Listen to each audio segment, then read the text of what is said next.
I'm walking down the street. I do want to say to Doni and many of you in this room that over a very long career in this city, all of you have helped me and my colleagues tell the truth and to try to tell.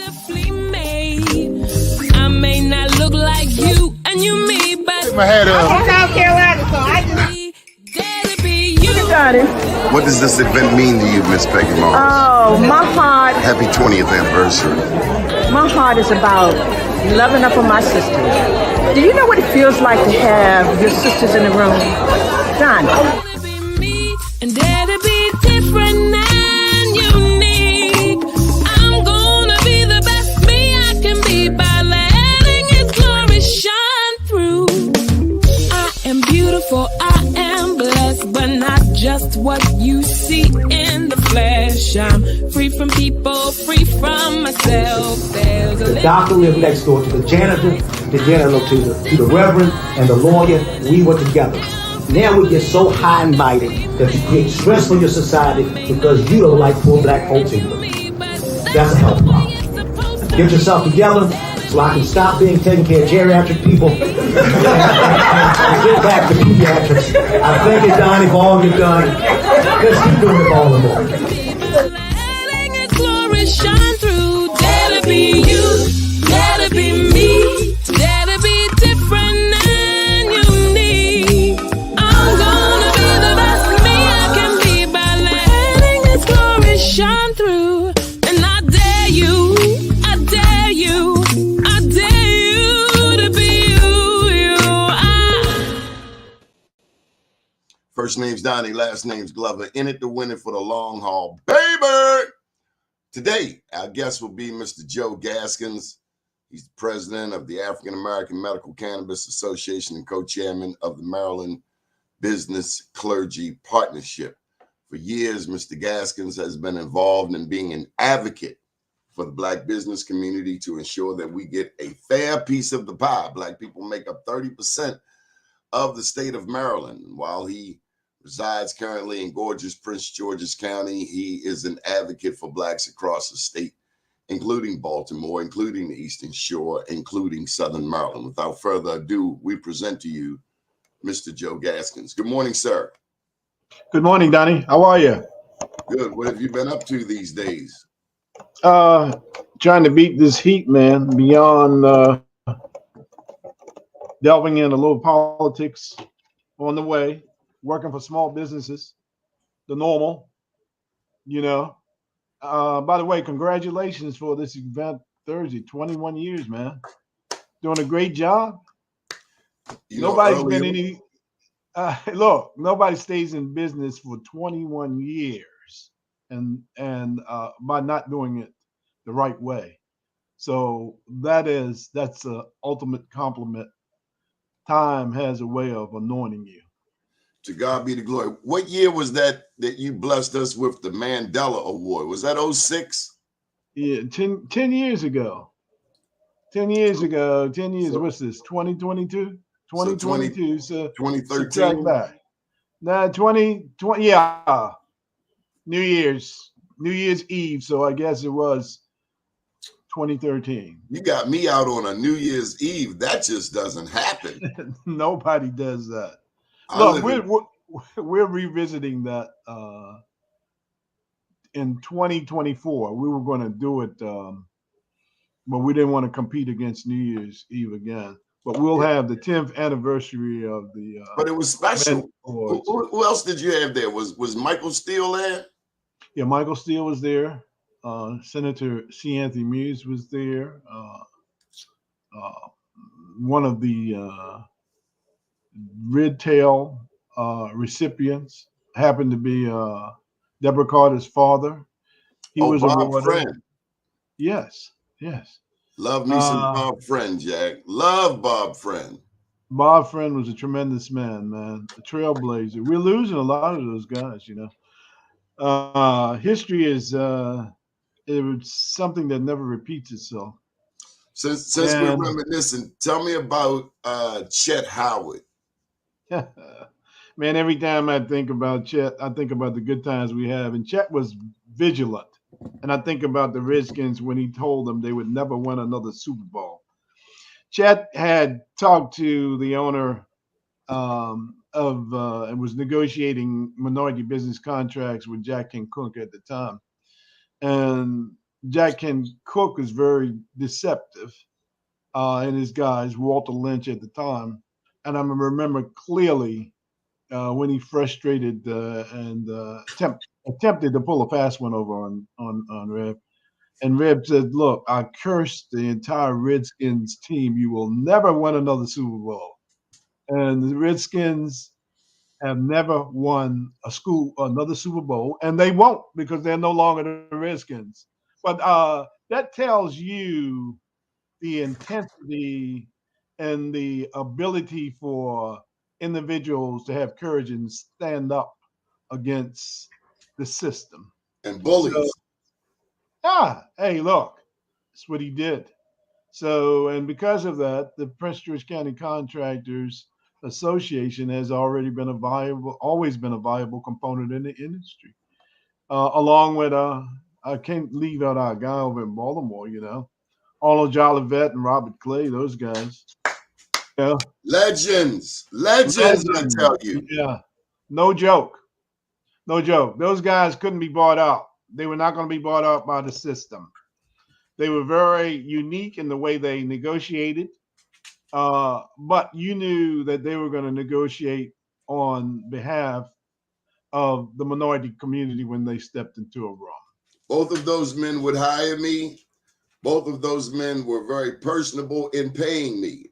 Arnold Jolivet said, "Come over here to Cross Keys and get your check." Now, Bob Clay, now, they both were a man's man, but Bob Clay would knock on your door. Yeah, Bob. He would come to your house and bring you your money. People don't do that no more, man.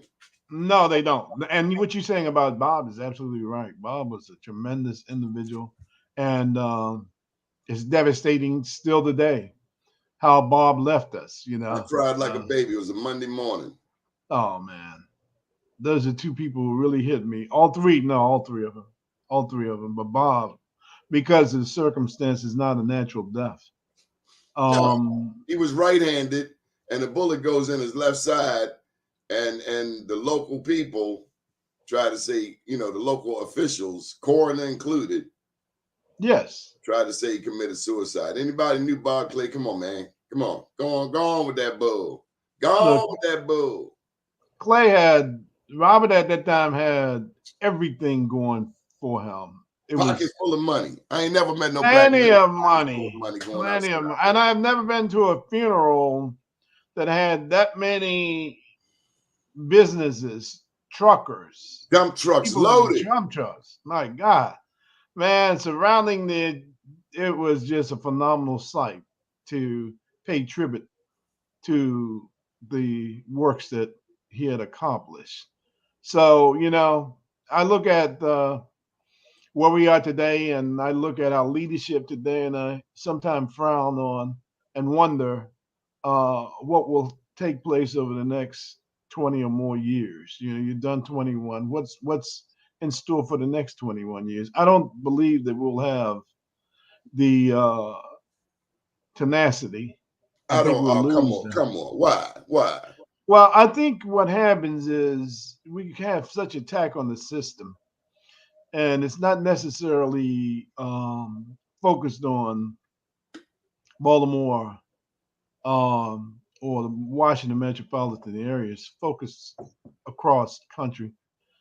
And what happens is that a younger generation loses the history.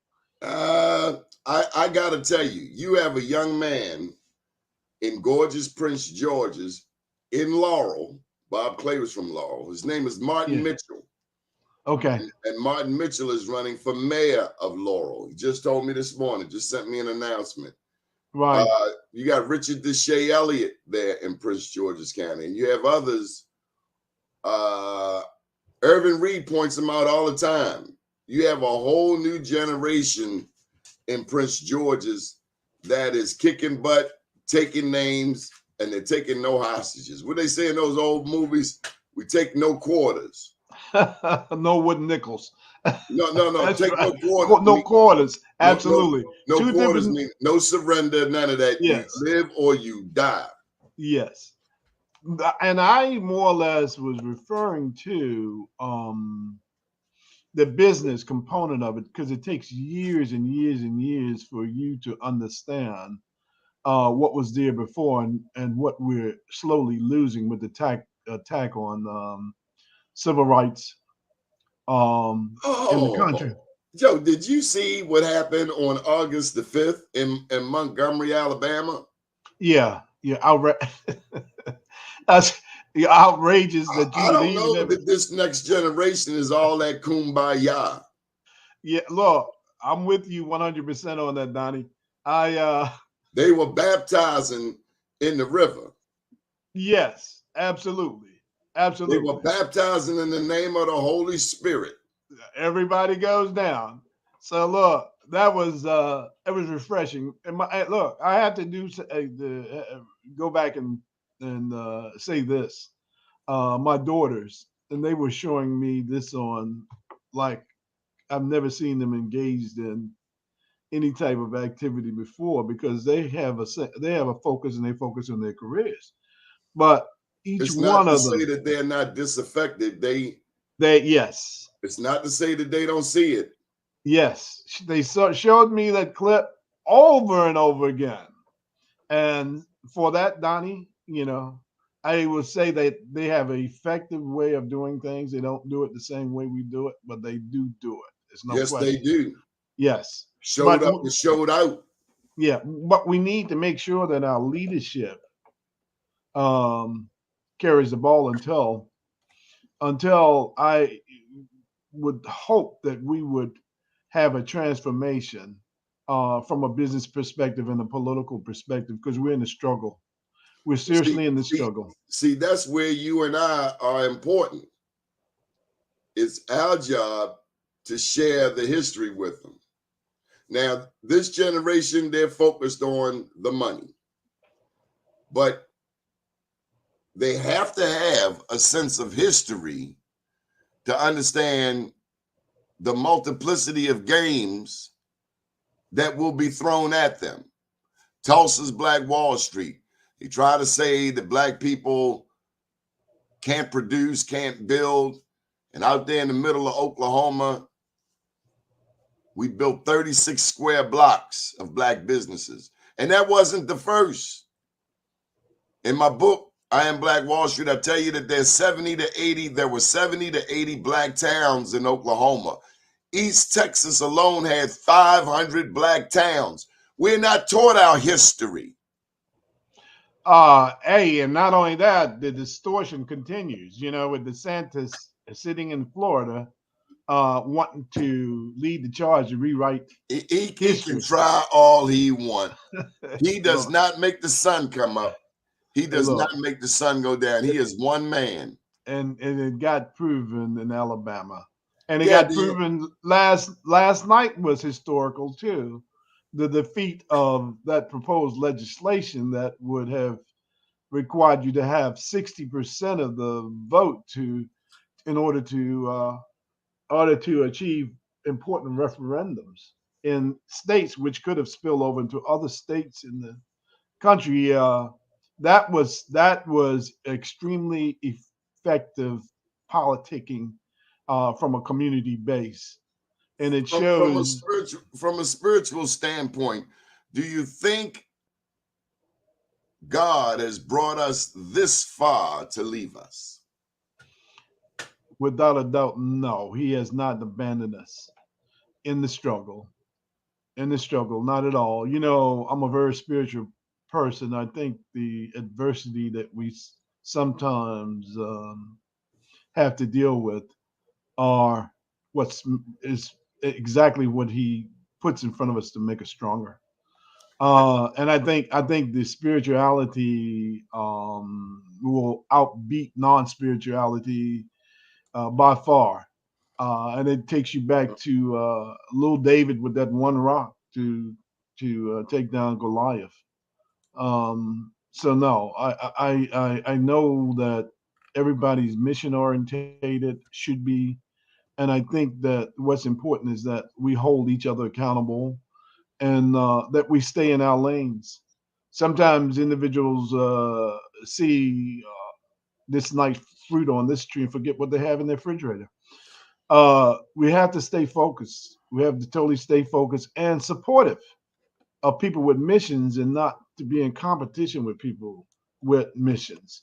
And I think when we learn that, I think we learn what God has anointed, that God has anointed us each to be ministers in our own right and to fight for our own communities.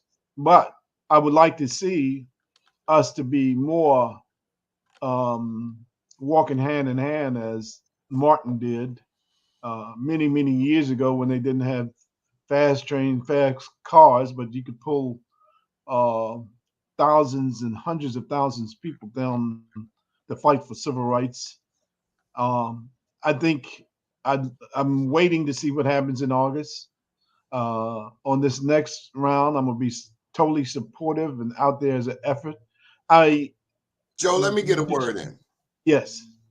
You know, you one of the marries. Once y'all get to rolling, you just never stop. I want to go back to something you said about being spiritual. Each morning, you tend to post something in the spiritual realm. Most recently, you shared you were made in God's image.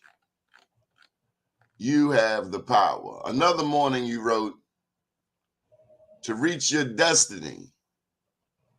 To reach your destiny, you will have to get out of your comfort zone. Yeah. Prior to that, you wrote, don't force doors open. God has a plan for you. And I'll give you one more. God will not allow a storm unless he has a divine purpose for it. Where do these spiritual antidotes come from? About 4 or 5 o'clock in the morning. 4 or 5 o'clock, 6 o'clock in the morning. I see those things and they come and I'm able to write them. I guess it's do you sleep, man? Of course I do. Look, when you reach my age, your age, I got you by a little bit. You realize that sleep is not necessarily an important component. It's getting things done with the little time that we have left. The man in Hoodlum said, who says I sleep? Yeah, right. That's it. I mean, rest is the key. Sleep is, as I would say, is unnecessary. Even when I sleep, I'm thinking. I'm thinking what I need to do the next day, the next 2 or 3 days out. I do that. I sleep with the TV on. So when I wake up, I'm looking at you. Joe, I got to cut the TV off. Do that one. I have to No. cut it off because I'm already zooming. It's like, man, cut it off, go to sleep. I gotta keep it simple. Well, yours is a little bit different on yours because you're dealing with so much in terms of delivery to the people, doing a show, putting all the pieces in place. Mine is information orientated, and I have to get a vision in order for me to be able to function properly. And if I don't get that vision and I don't receive it from God, then I seem to be lacking something that next day. It's like it's already planned out. And the vision that I get is one that says it's not really about you, it's about the people. And then I translate that into what is comprehensible with individuals. So I won't drop out a paragraph or 2 paragraphs because nobody's going to read that. Life moves so fast that unless we hit you with key important pieces at the time, you'll get tired and you walk away. Your mind's not going to absorb it. It's not going to want to absorb it. So I've been given the tools and the way to do the delivery on it that helps people. Okay, Joe. Let me get to let's let's move this appetizer to the side. Right. Where are we politically in the state of Maryland? Black people. We make up 30% of the state. What's going on with us? Let's talk specific in the state. 30% of the population in the state of Maryland effectively could control a lot. 30% of the population ineffective could mean nothing. We've elected the first Black governor to the state of Maryland. I'm proud of that, and you're proud of that too. To have a Black fondly over many, many years, over entire lifetime, over the entire history of the state of Maryland, we never had a Black governor. We've done that. Now you're understating that we got in when he was in single digits. Yes. As a matter of fact, right here on this show, you and company had jumped ship from Francho. Yes, that's correct. You wrote the business plan, the Black business plan for Francho, but halfway down the street, you realized that Francho was like somebody with a costume on, like the Wizard of Oz. Like, hold up, you pull back the curtain, you're like, this isn't who you said you are. The Wizard of Oz. Yeah. Right. When you the emperor has on no clothes. Yes, absolutely. And then I remember Francho went to the Black Caucus event. He told him he had to leave, that he couldn't speak. And then he said, go to my website and read my Black business plan. Now, I was like to myself, time out, pimp. Time out, Peter. Did you just tell me to go to your website? And it wasn't long after that you dropped him like a hot potato. Drop it like it's hot. Drop it like it's hot. Yeah, of course. There's certain things that's revealed to you as you proceed in life. And you have to have the ability to be able to change lanes. You have to have the ability to take different paths. And it became obvious that this guy was being deceptive and was fooling a lot of people. And he was taking Black women in Prince George's County because they went in on him. They went in on him like the Montgomery brouhaha. Yeah, it was brutal. Black women off down there. Brutal because his plan of action was similar to a colonialistic approach. He thought he was Thomas Jefferson. Yeah, well, yeah, absolutely. And Maryland had gotten tired of plantation mentality. Yeah, man. It doesn't work. It does not. Had our own brouhaha when you think about it. Absolutely. He thought he could not lose. He really thought that. But Doni, that entire campaign for governor was a unique campaign in itself because a lot of the names in that campaign were names that individuals really didn't know. They had tidbits of who they were. A lot of them people was running on Obama's name, and it's yes, absolutely, but no history, no background. I work for Obama. I work for Obama. Who the hell cares? Where do we know you from, son? Yes. And when were you in the community? Yes. We understand you over at the White House. When were you here? Yes. And then people giving out them little silver, them little coins, fake gold coins. I want you to have one of these. Look, for those who don't know, that was fake in itself because he didn't create that. That was Willie Goldstein. Goldstein was the one who passed out those coins. So all he did, which is a lie in itself, was to steal what Goldstein used to do when he was comptroller. So, after we were able to define that we had a candidate, and after we had been deceived by Peter, it was very easy to go to the guy who not necessarily was the one who showed well, because his numbers were in the single digits at the time. But as a young guy, he was impressionable enough for us to believe that we should invest our vote at the polls in him. And that's what carried him. Now, it was a tough fight because Perez, with more time in the race, might have won that race. Had he come to Baltimore. Had he come to Baltimore. He never came to Baltimore, right. Jay. He blew As it. a matter of fact, in this Senate race that's going on right now, yes, these cats, all of the major ones, they ignore Baltimore. Who have you seen? None of them. Who have you seen? None of them. Actually, I saw the white guy, Trone, Saturday at Ruth Kirk's event. Okay. I agree with you. You got Will Jawando, for those who don't know, who's from Montgomery County, a council member from County Council, from Montgomery. You have David Trone, U.S. Congressman.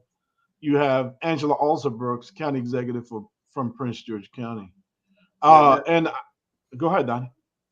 Well, they say Trone's got more money than God. That's what they say. He's got it. The people. One cat from Angela Alsobrooks camp said, "But we got God." Let me tell you this: I don't know who you got, but if I'm going up against a cat with a lot of money, then I know, and I don't have that kind of money, then I know I better outwork him. And you're not outworking them if you don't come to Baltimore. Come on. Duh. Look, I mean, if I'm sitting in, I just want to put myself in her place for a moment. If I'm comfortable in my skin in Prince George County, then I need to spend as much time as possible in Baltimore City. Hello. I mean, look, man, as a campaign manager, I don't know how you can devise a strategy that's so how you get people on your campaign team who don't return phone calls. Yes, that's absolutely true. Let me tell you something. These people, Marion Barry, up until the end, answered his phone. Yes. From my perspective, he was the most effective black politician in this region in my lifetime. Now, big ups to Perrin J. Mitchell, of course, but in my lifetime, because Perrin, he was a little before Marion Barry per se, but Marion Barry and the impact he made. And Perrin J. with the federal 8A program, huge, made a lot of black millionaires across the country. But again, he was a congressman. From a mayoral standpoint, many people have said there would have been no Prince George's County built to the magnitude it is had it not been for Marion Barry. Mayor for life.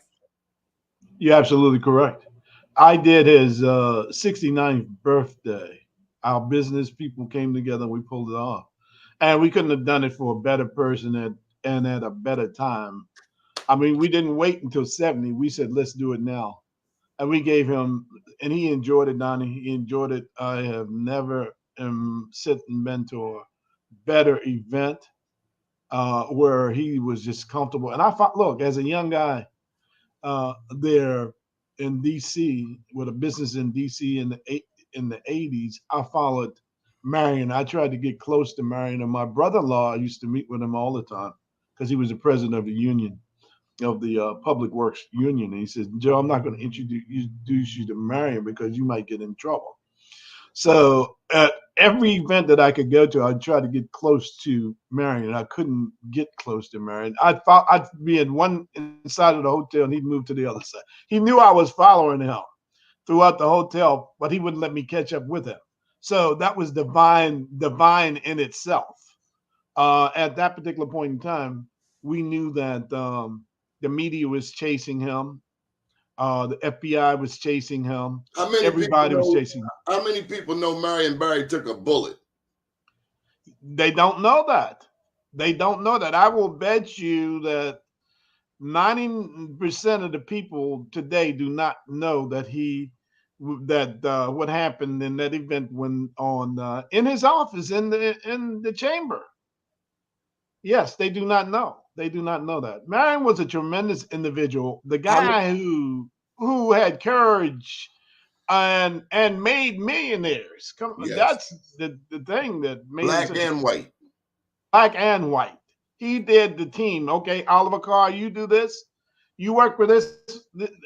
What Bob Johnson? I'm going to set this up so you're going to become a millionaire here, and you're in bankruptcy. But when I finish with you, you're gonna be a millionaire. What's Billionaire. what's that young man? Peebles, Donovan Yes, Peebles. yes, that's right. Who's now in Florida? But all of those guys, you can name Multi-millionaire. Roy Littlejohn, all of those guys. Bob Johnson. Yes. And as I was saying, Bob was bankrupt at the time that he got that opportunity to put cable in DC, all throughout DC. All he had to do, once Marion had created the recipe, all he had to do was to create the partnership. He had the deal. So he could then leverage money partner to come to the table with the financing and the funding to do it. And he made it all happen. But he didn't do it without Marion. And Marion constantly had that mind that was a business, but a political mind. And that's what we need in political people now. How many people know that Marion Barry was with Dr. King? They don't know that. How many people know Marion Barry was known as the jobs man long before politics? He created pride during a time that DC really needed that. They were in the middle of a civil rights struggle, 64, 68, and in the city when right after the riots, and there was something that was needed to bring the masses of Black people and put them on a visionary path to empowerment. And it could have went the other way.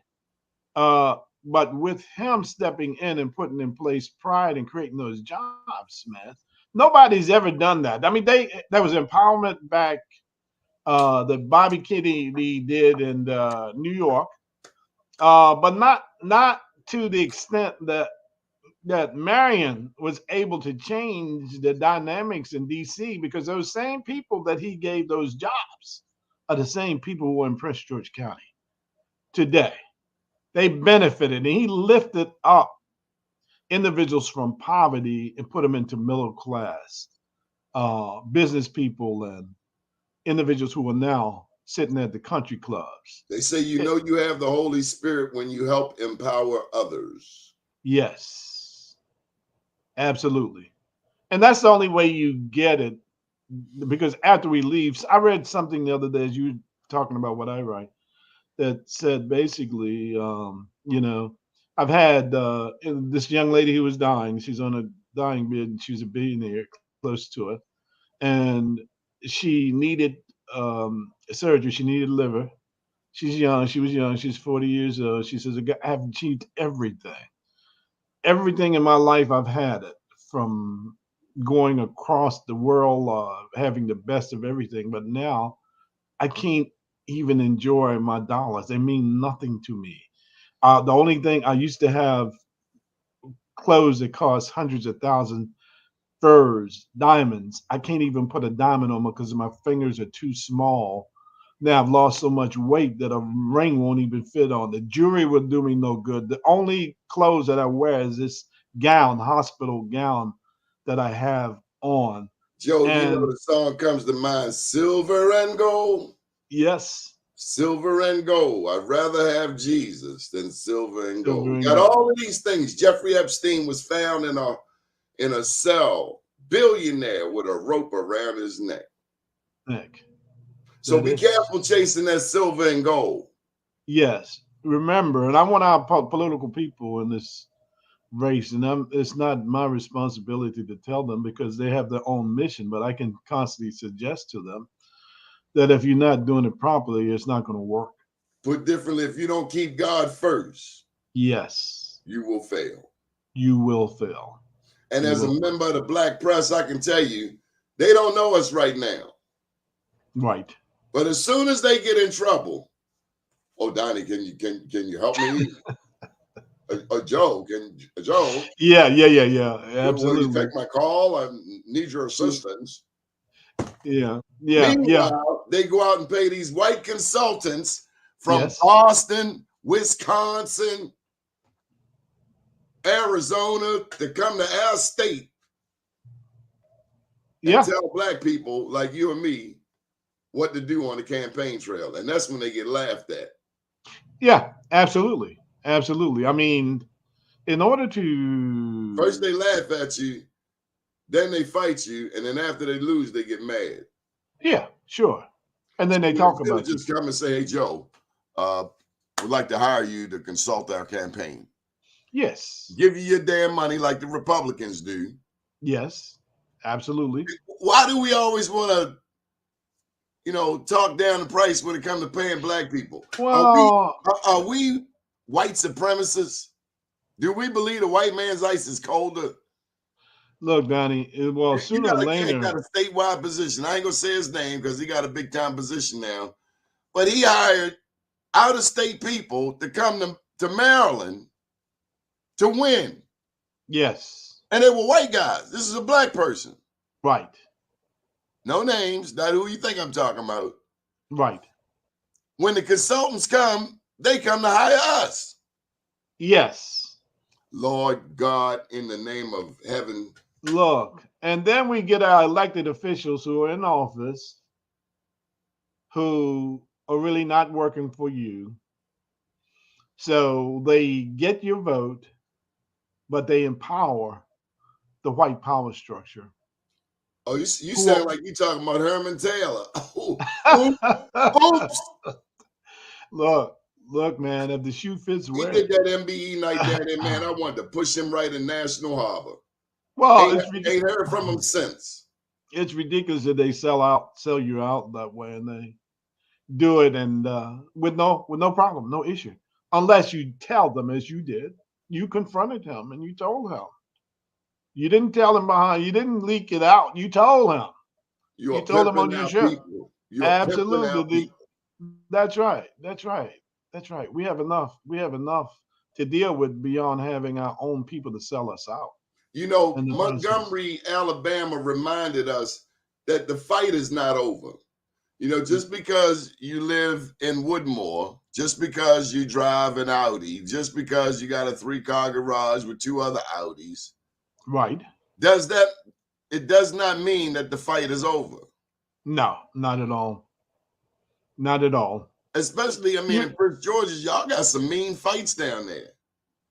Some serious fights. You got some serious enemies, and they come with all kinds of games to trick us out of position, to cause us to play ourselves out of position. They don't play us out.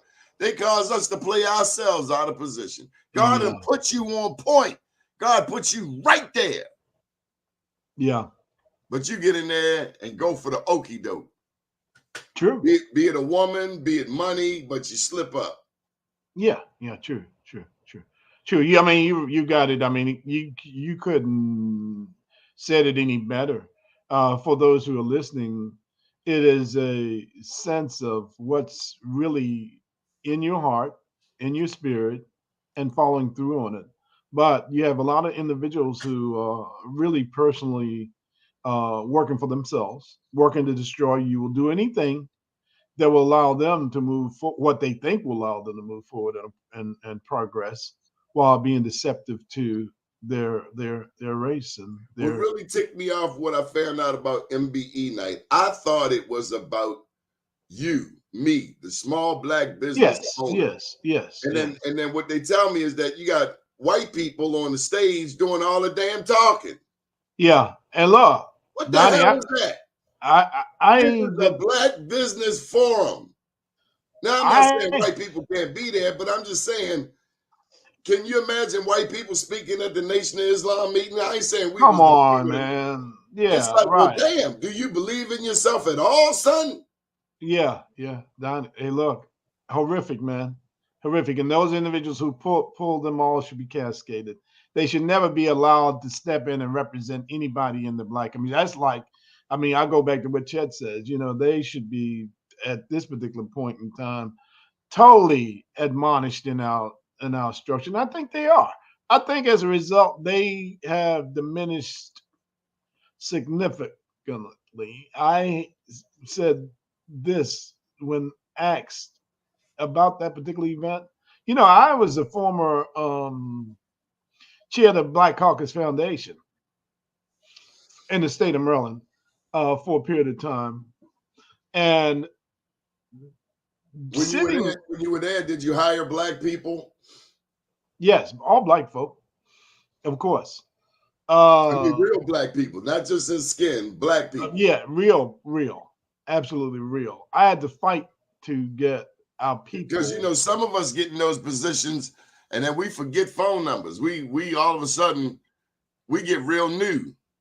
Yeah, I'm well aware of that. And we get pretentious in doing in who we are. And we become basically the persons that other individuals want us to be. And so we don't stand up for the people. We don't do what is right. But what I was saying on that note was that when that event, I didn't go to that event that Herman did. I didn't attend that one. I have a gut feeling about things and I don't do it because I don't deem that it's where I should be at that particular period of time. And that was definitely a total mess, a total run on trying to position himself personally to be in a position. And this cat was a Franco supporter. Yes, but wanted to pretend to be with the governor, the new governor-elect. And did that. And his cohorts who worked with him to pull it off, to sell out other people who were really real in the community, and not to honor those people for doing what has driven the state to be great in the black community. None of those individuals were there. I was having this discussion yesterday about the significance of history. And the question posed to me is, what relevance is history to today? Today's interest rates, today's business deals, what relevance? So let me pose it to you. Do we need to know our history? And I'm not even talking about Africa. I'm talking about the past 20 years in Maryland. Do we need to know what happened in order to move forward? I'm an engineer, so mine is all structural. Without a foundation to build on, the building fails. And if you look at an individual without a foundation, the foundation is your history. You have nothing to build on. You'll be deceived in the entire process. You'll believe what other people tell you are. And you are acting like a chicken. Yes, absolutely. Absolutely. You really don't know. So unless you know your history, and unless people have to be responsible for at least affecting people that are around you with your history. Because as we talked earlier in this conversation, but DeSantis down in Florida wanting to whitewash, and that's a proper term for it, slavery, the fact that we became good blacksmiths, tradesmen by being enslaved. I want to tell them dummies down there that black people, Africans, came to this country already with skills. We had the skill set. We came here planning, building. I mean, this whole thing about we gained skills during slavery, I mean, that's some ignorant shit. Yeah, what we did was empower a group of people who didn't look like us. Who actually had segregationists. No skills, many of whom were criminals. Who were criminals. Out of England. Yes. Kicked out of England. Robbers, rapists, murderers. Yes. Who came over here like people running from child support. Yes. And practice the same thing that they did that had them kicked out of England. Rape, murder. All those things. And they repeated it here in our society. Now, black folk were resilient people. very, very resilient. Native Americans were in a position that at the end of the day, which is my background as Native Americans, who had to hide within the African American community, and so that's why we have a black race of so many different colors and hues, and they consist of so many different ancestries. Yours too. If you research yours, you'll see that that's the case. But however, all of us were taken advantage of by these individual criminals who were brought into our system. It's still a part of the system, and who were part of those people who were thrown in the water down in Alabama. Well, let me just ask you, is mass incarceration an issue in Prince George's County? Yes, it is. It's an issue everywhere. It's an issue everywhere. I have this one person I want to tell you about who owns a tow truck. I'm proud of him as an individual, tow trucking operation that was incarcerated. And his business, he came out of prison after serving his time in prison. And he opened up a towing shop down there and operated until the county came in and closed him down for no reason at all. Now, I know who he hires. He hires individuals who were incarcerated. If it's not for him and people like him reaching down and helping those, then individuals coming out of prison do not have jobs to go to, and they go back into a system, recidivism.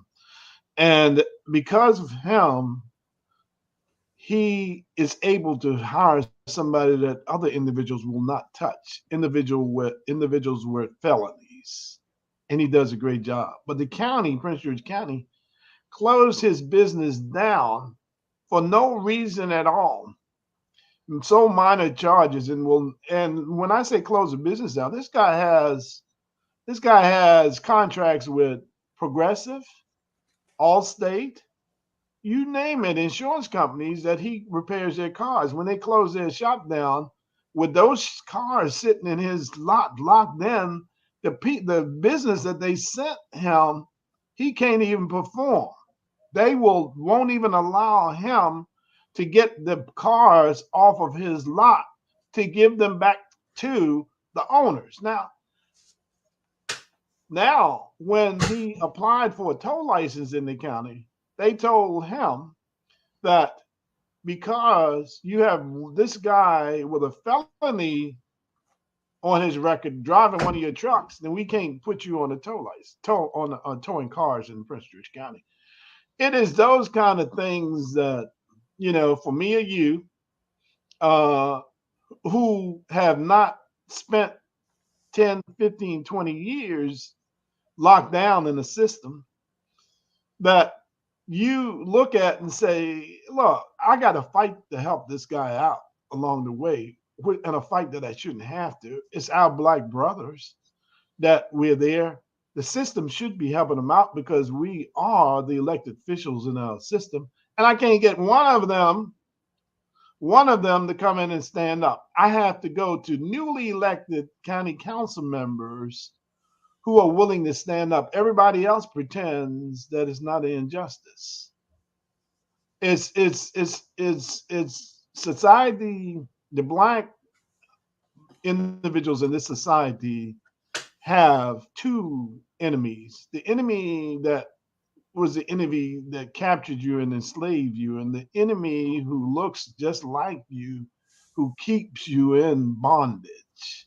Because even though they move to a level of power, they have no ability and they have no courage to assert their authority once they get in positions. And that's who we got to watch out for, Donnie.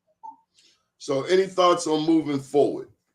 This is August 9th, 2023. I know here in the city of Baltimore, May 14th is an election.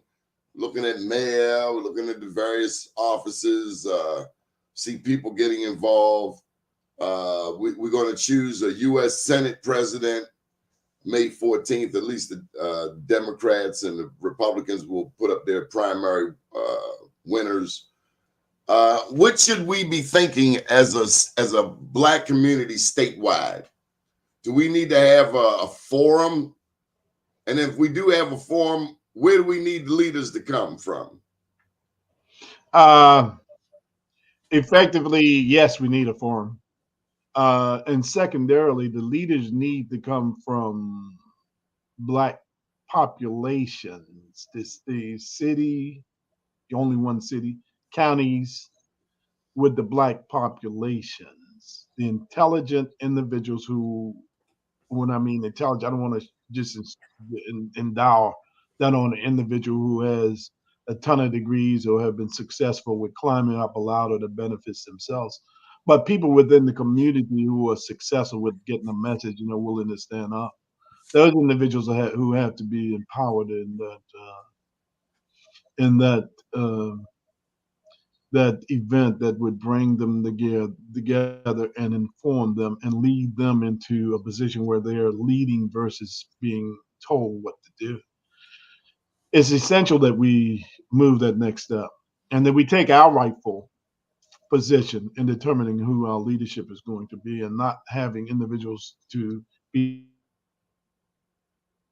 in put in office to benefit individuals who don't look like us. And that's what's happening in a lot of places, is that because we have not been capital and have not spent the time being effective, other individuals have paid individuals to carry their water for them. These are huge white developers who are in communities who control those particular communities, and you wonder why your county execs don't have the authority and power. It's because they've sold themselves out. Black man, Black woman, where are we in our relationships today? I would like to say that I think that is a good relationship. From what I see, I think that sometimes the people who we think doing things to hurt us are doing things to solidify us. We still have a lot to go there. We need to be more bonding there. But I think your leadership, my leadership, and other individuals in the community who are leaders have bestowed upon individuals the ability to be able to come together as women and men to make a difference in our community. Who's the next Prince George's County executive? Aisha Brayboy. Aisha Brayboy. I have to say that about 2 or 3 times. Aisha Brayboy is the person who should be the next county executive for Prince George County. She has the courage. She's not controlled. It won't be more of the same. It's just something that you don't even have to think about. You're going to find a lot of developers who are going to think otherwise and going to try to convince a lot of individuals to run against her. But there is no one who should be bestowed that mantle. She's loyal. Very loyal, without a doubt.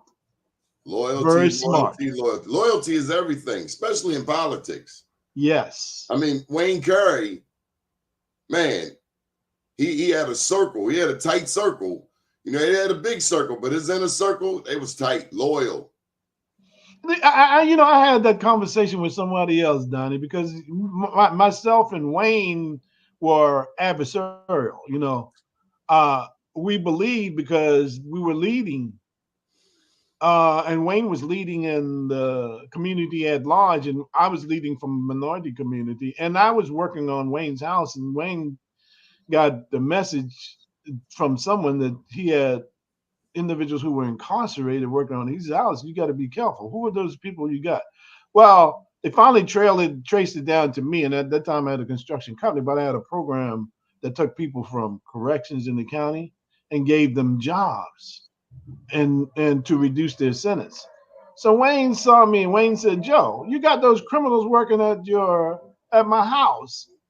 Why you got those criminals working at my house?" I said, "They're not criminals. They're people who need a chance. And consider yourself Consider yourself giving them a chance, Wayne. But no, we went back and forth, and I said, but I still think Wayne was probably the most effective politician. I would say politician from Prince George County, and he had to fight through, and was willing to fight. Yes, he With was. He was a people, gladiator. A gladiator yes, absolutely, absolutely, with a and law degree and with smart. and smart, a brilliant guy. We lost Tommy Broadwater too, I the say. past week or so. Yes, absolutely. And Tommy was a fighter forever. And you Young know, guy. they do the same thing to your black leaders in Prince George's that they do the ones here in Baltimore. They try to smear their names. Yes, Donald absolutely. Trump is the lowest piece of trash ever out of America. But still, they put this cat all up. Oh, Donald Trump this, Donald Trump that. He's trash. Total trash. But you take our black leaders who get caught up in some sting Yes. that you trapped them with from the beginning. Yes. And then you want to tear them down in front of us. Modern day lynchings. And so that's why many of us have no apology about the Montgomery baptism. Because we've seen what gets done. And we even know that somebody will try to make it seem like black people were responsible for what happened. Yes. They're going to do it. Freddie Gray. We all saw this white man put his knee in Freddie Gray's back. Yes. Then dragged him by his belt loop to the paddy wagon because he couldn't walk.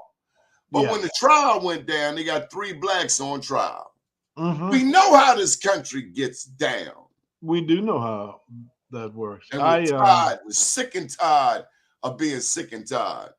I watched the trial this past few months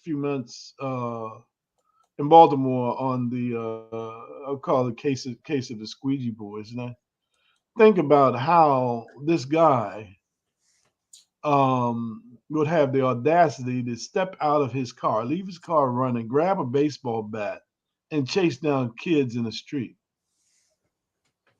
and not to expect repercussions for doing that. That's like going out to the zoo and smacking a lion. Yes. What make you feel so empowered in a black community that you can do this and chase these kids down in the street and with that baseball bat, a weapon? What are you going to do with it when you get to them? You're going to hit them with the weapon. What are you going to do? What's this little kid going to do? He's going to protect himself. So now you create a dilemma for yourself. You're not here anymore, but your kids have no dads. Your wife has no husband.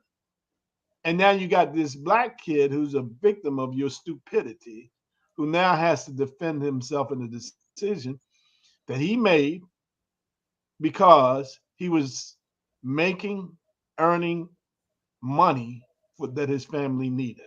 It just behooves me that people put themselves in this position. You know, I had one great guy who you probably don't know, Brown, who was the NAAC president. He always told me, he says, Joe, do not allow somebody to put you in a position that you have to regret for the rest of your life. And that might sound kind of off of the record here, but it was a gun. A gun is a dangerous tool to have. A weapon is a dangerous tool to have. You kill somebody, but you have to pay the consequences for your actions, whether it was anger or whether somebody else forced you to do this. So those are the kind of cases there that you act or react. But when you react or without the ability to know any better at 14 years old, you are a victim. So I just say that people look at things from a different perspective. But the real perspective is some of these things that we put on ourselves are things that you can't blame anybody else for. And that goes to leadership as elected leadership in your community. If you're a county executive, if you're county council member, you can't always blame somebody else for your stupidity. You have to accept that. Nobody says it's my responsibility. Baltimore City Public Schools, Prince George's County Public Schools. I thought by now I'd be hearing about a task force from the black governor on addressing these two failing school jurisdictions, both of which are majority black. That has to be a top priority. That has to be top. I'm not saying he won't get to it, but I need it now.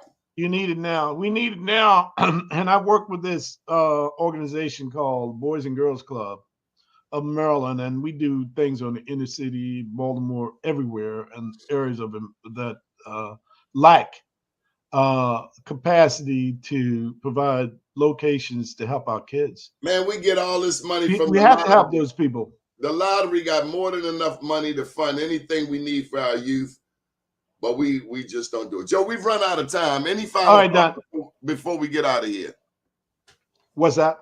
Repeat that. Any final thought before we get out of here? No, I just hope that it won't be politics the same, that our people wake up and we will start, even during the process, holding people accountable. And whatever you deem to be accountable, hey, it's your decisions.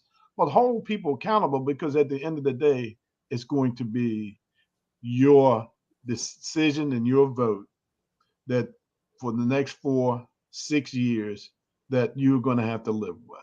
And it's not a small decision to make. Good deal, Joe. Up to date, down tomorrow. Do your day and everything will follow. Nothing to it but to do it. I got to do it, regardless of how I feel. I am somebody. I am my brother's keeper. Happy 21st. Good morning, world. Thank you. Thank you.